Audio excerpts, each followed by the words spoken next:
So ayan mga guys no, atin po siyang nadaanan po mga guys no.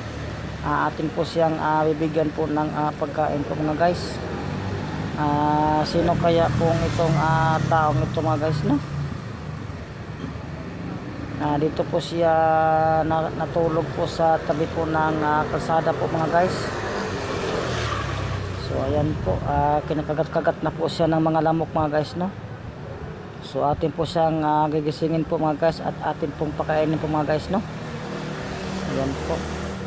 Siya po ay isa pong siyang pulubi po mga guys no. Tay, gusto mong kumain tay? Ha? Pagkain gusto mo? Pagkain ba? Ayaw mo? Yan na.